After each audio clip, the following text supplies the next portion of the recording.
Почитувани, добар ден. Започнуваат вестите на Канал 8. Најавената мерка за исплата на финансиска помош на земјоделците преку така наречената зелена нафта ќе се реализира уште годинава, зашто се обезбедени и средства. При минато наделната посета на Кочанскиот регион, министерот за земјоделство Лјупчо Николовски рече дека освен оваа се воведуваат и други законски одредби што треба да ги намалат производствените трошоци. Обезбедени се финансиските средства за реализација на мерката зелена нафта за земјоделците, и тоа започнувајќи уште од оваа година. Во Министерството за земјоделство веќе била изработена методологијата за распределба на помошта, што според министерот Николовски ќе обезбеди важна подршка за земјоделските производители во однос на намалувањето на трошоците. При минато неделната посета на Кочанскиот регион, тој рече дека се очекуваат неколку законски прописи, меѓу кои и оној за зелената нафта, да се најдат на усвојување во парламентот на средината од оваа недела.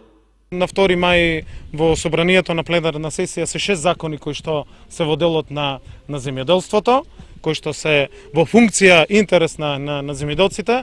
Оваа мерка за воведување на зелена нафта за земјоделците преку добивање на платежни картици кои што ќе ги добијат од страна на платежната агенција, односно зелена карта каде што ќе се евидентира износот кој што го имаат на основа на површините кои што ги поседуваат и на основа на нивното производство, значи ќе добијат соодветен износ кој што може да го користат. Сето тоа е внесено во законската рамка. Очекувам дека веќе ќе бидат објавени овие закони кои што веќе се во второ читање. Николовски истакна дека Министерството за земјоделство ќе продолжи со исплатата на поддршката за земјоделците, без разлика дали станува збор за директни плаќања, односно субвенции или пак друг вид финансиска помош. Започнавме вчера со исплата на обештетувањето од 2017 година. Го сменивме законот за персонален данок и веќе оваа година земјоделците до 1 милион денари ќе бидат ослободени од персонален данок. Ја воведуваме оваа година зелената нафта. Со тоа земјоделците добиваат и навремени и редовни субвенции, ќе имаат и помали производствени трошоци, но и се поголема поддршка од државата. Според министерот Николовски, освен овие мерки, во ресорното министерство се работи и на воведување нови развојни мерки кои се дел од програмата за директни плаќања, како и од програмата за рурален развој. Во деновите од викендот повторно гореше градската депонија на Кочани кај селото Бели, а чадот ја прекри целата котлина. Од комуналното јавно предпријатие Водовод вела дека огнот бил подметнат, па случајот го пријавиле во полиција, а ќе се преземат и други мерки на заштита. Изгаснат е огнот што викендов ја зафати градската депонија на Кочани, лоцирана на патот кон Пониква. Екипи од територијалната противпожарна единици од комуналното предпријатие Водовод употребиле поголеми количини земја за да го задушат огнот, за кој има основани сомневања дека бил подметнат. Најверојатно пожарот го предизвикале лица кои собираат отпадни метали и други суровини на депонијата, а кои ги палат отпадоците за полесно да ги издвојат материјалите што ги бараат. Од комуналното предпријатие Водовод рекоа дека случајот бил пријавен во полициската станица, а се планира да се постават и дополнителни дежурни чуварски служби на депонијата за да се спречи нејзино повторно палење. Во писмен допис до јавноста од предпријатието велат дека предизвикувањето пожар на депонијата е крајно опасно за околината, предизвикува голема еколошка штета, а може да дојде и до неконтролирано проширување, па да се предизвикаат и огромни материјални штети.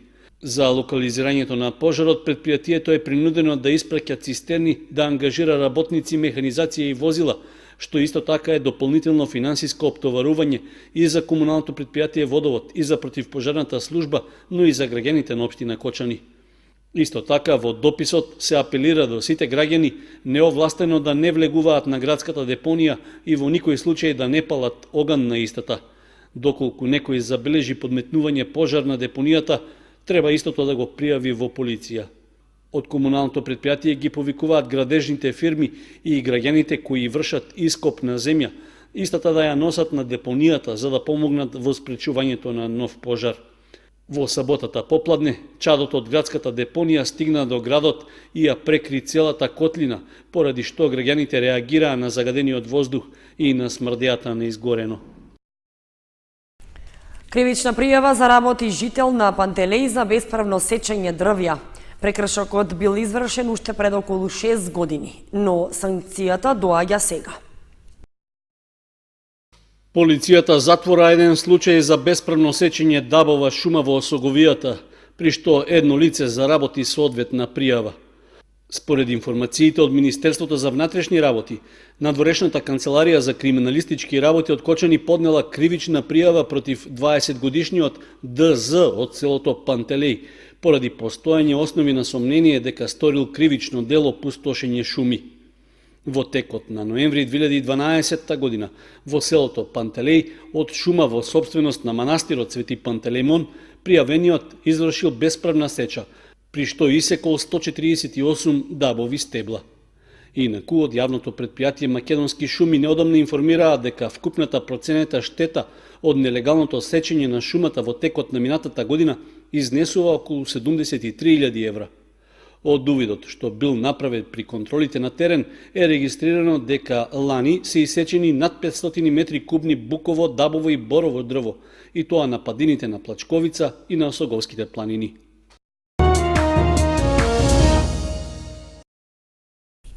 Во Виница започна пролетната офанзива со градежни активности. Се поплочуваат тротоари во градот, а се привршува и реконструкцијата на водоводната линија. Околу 3000 метри квадратни тротоари во градот ќе бидат поплочени со бехатон и ќе бидат инфраструктурно уредени во наредниот период.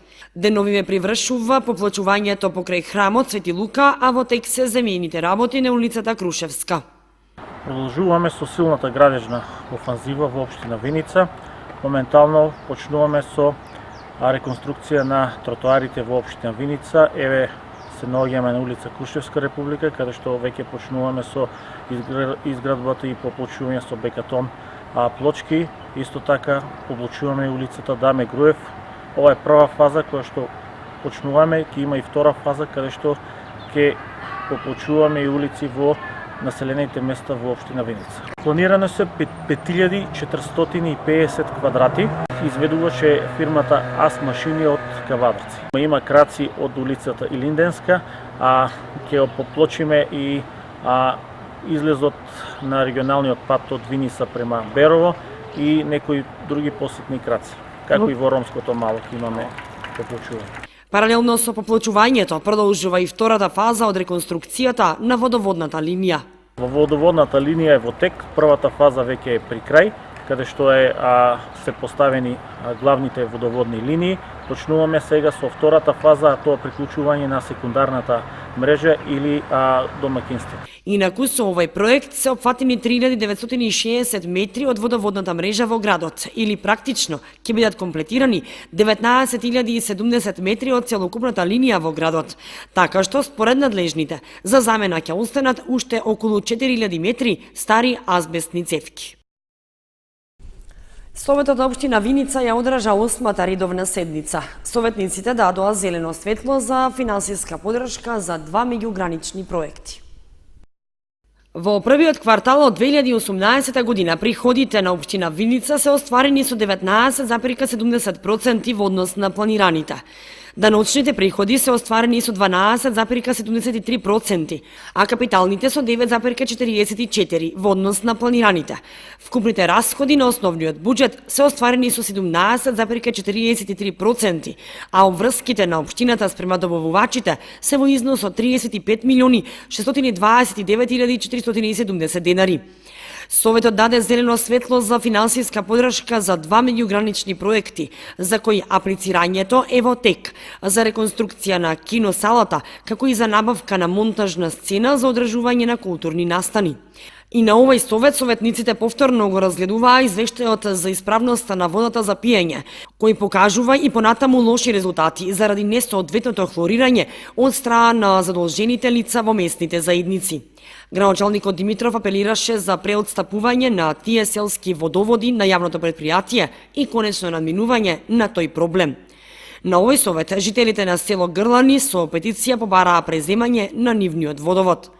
На 8-та редовна седница на Советот на општина Виница беа прифатени и одобрени сите барања за финансиска помош, а се разгледаа и неколку барања за легализација на бесправно изградени објекти.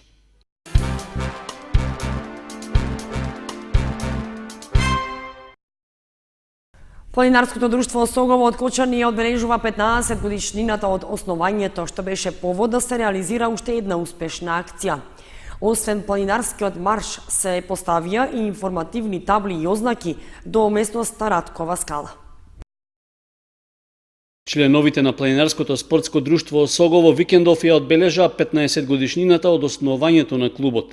Тоа беше повод да се организира планинарски марш на кој учествуваа поголем број планинари и рекреативци.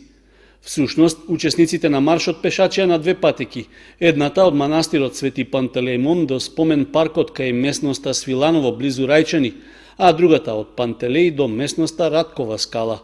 Покрај членовите на Кочанското планинарско друштво, во акцијата учествуваа и нивни колеги од Виница.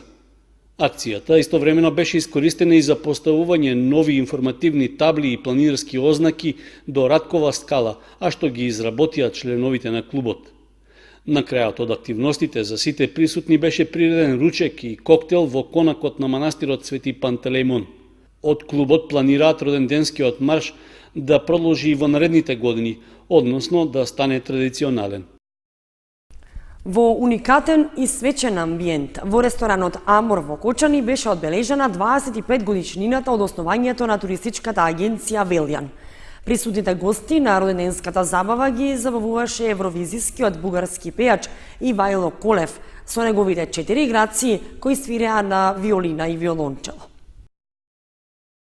Туристичката агенција Велјан од Кочани го прослави својот 25-ти роден ден. Во присуство на голем број гости, соработници, познаници на основачите на агенцијата, Велјан го прослави својот јубилеј, 25 години од основањето. Туристичката агенција Велјан е основана на 7 април 1993 година од господинот Димитар Велински, кој ги поздрави присутните гости. Јас сум восхитен што многу луѓе околу нас има и благодарение на нив ние стигнахме до 25 години. Некои ни се партнери, некои ни се туристи, клиенти, а некои па и родни ми се. Фала им на сите што ја споделуваат оваа радост со нас. Благодарам уште еднаш и убава, пријатна музичка вечер. Првите организирани тури надвор од државата на агенцијата биле за Сончев брег, Несебар, Поморје, во сработка со локалната агенција Несебарин. Паралелно со туризмот, Велјан како агенција за музичко-сценски дејности и маркетинг го организира и првиот детски фестивал во Виница, Распијани Мартинки, што се одржуваше во наредните 6 години. Големите промени во позитивна насока за агенцијата се случуваат во 2010 година по дипломирањето на синот на господинот Димитар Јане Велински, кој што исто така ги поздрави присутните гости. Идните проекти за лето 2018 се нашиот хит пакет оваа година, хотелот Сан Палас, со 3 деца бесплатно, тоа се наоѓа во Сончев брег. Хотелот Иглика Палас или Вила Маре Поново, со 2 деца бесплатно до 14 години. Новитет оваа година ни е со соработка со туристичката агенција Бардар Експрес, Куша Даси, 10 ноќевање пакет аранжман со автобус, со кренување од Скопје. Исто така, да не заборавам да го спомнам во Сончев брег нашиот собствен закуп во хотел Балатон, хотел Азуро, хотел Амфибија и хотел Пауталија. Пакет аранжмани со вклучен превоз од Скопје, Велес, Штип и Кочани. Во соработка со превозникот Филетус. Велјан постепено го зголемува обемот на продажба, а со тоа се зголемува и бројот на вработени во агенцијата, кои што на роденденската забава го изненадија собственикот и му доделија диплома за најдобар директор. Велјан е познат бренд во Македонија со над 70.000 фанови на социјалните мрежи. Како водечки туроператор со 10.000 туристи годишно за Бугарија, има склучено околу 50 договори со туристички агенции за субагентура од Македонија, Бугарија, Србија, Косово и Полска. Инаку, гостите на роденденската забава, на која што се сечеше и роденденска торта, ги забавуваше познатиот бугарски евровизиски пејач Ивајло Колев во придружба на неговите 4 граци на виолончело и виолина, како и групата Медитеран Бенд од Кочани.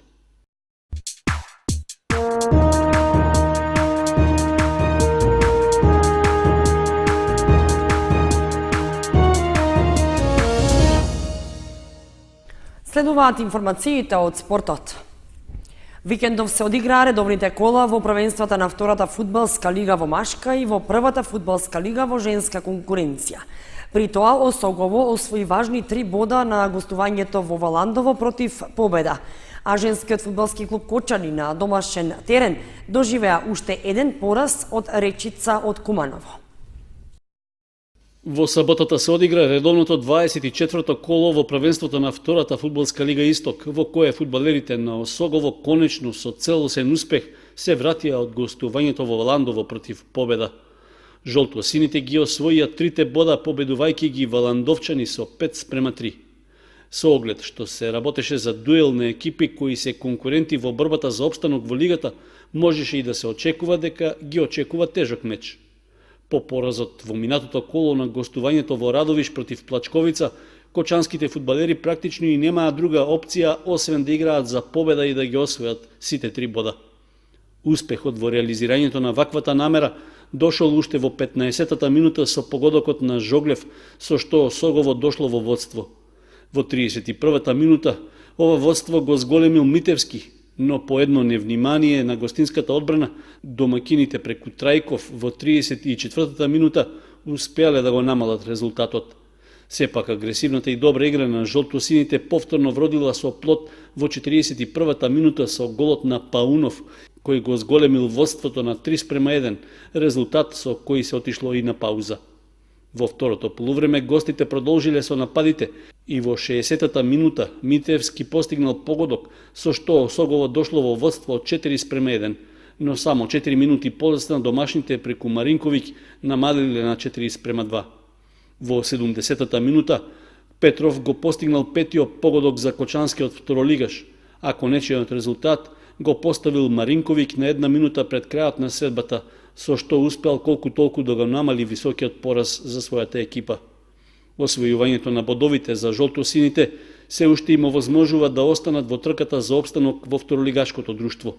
Во следното коло тие ќе бидат слободни, со оглед што според распоредот требаше да се сретнат со Хоризонтот Турново, екипа која се откажа од лигата. Во рамки на 16-тото коло од првенството во првата фудбалска лига за жени пак, ЖФК Кочани викендов доживеа висок пораз на домашен терен од предпоследниот тим на Речица од Куманово. Кочанскиот женски прволигаш загуби со 5:1, што само по себе кажува за лошата игра што ја прикажаа домакинките токму против Кумановки, кои им се директни ривалки на дното на табелата. Катастрофата можеше да се насети уште на крајот од првото полувреме, во кое гостинските фудбалерки водеа со 3:1, па во вториот дел постигнаа уште 2 гола и заслужено ги однесоа бодовите. Со тоа Речица се искачи на 9-то место, односно се најде пред нашата екипа поради подобрата гол разлика. Во следното 17-то коло, што ќе се игра на 2 мај, женскиот фудбалски клуб Кочани ќе му гостува на последно пласираниот тим Њујорк од Скопје. Второ место и сребрен медал освои кочанскиот каратист Филип Стојанов на Балканското првенство за деца што се одржа во Белград. Тој е член на карате клубот Партизан од Кочани, а во Србија ја представуваше македонската репрезентација. Нов успех постигна 11-годишниот каратист Филип Стојанов од Кочани на Балканското карате првенство за деца, што викендов се одржа во Белград. Во силна конкуренција во категорија до 40 килограми, тој се пласираше на второто место и го освои сребрениот медал. Како член на карате клубот Партизан, Стојанов на првенството ги бранеше боите на репрезентацијата на Македонија. Вели дека за настапот во Белград се подготвувал сериозно, пошто дошол и успехот. Многу време со Мартин Стоименов, со дома, со брат ми кој исто така е каратист, со тренерите и Како стигна до сребрениот медал? Кого победи? првата борба го победи босанецот, втората борба против србинот го победив и третата борба со србинот. Категоријата во која настапува Стојанов била особено силна, со оглед што на првенството учествувале 20 каратисти од скоро сите балкански држави. Првото место и златниот медал го освоил представникот на Романија. Инаку на карате Балканијадата во детска конкуренција во Белград покрај Стојанов учествуваа уште 6 други каратисти од двата клуба од Кочани, но тие останаа без пласман.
Почитувани, тоа беше се што ви подготвивме за ова понеделничко издание на вестите на Канал 8. Ви посакуваме пријатна вечер. Довидување.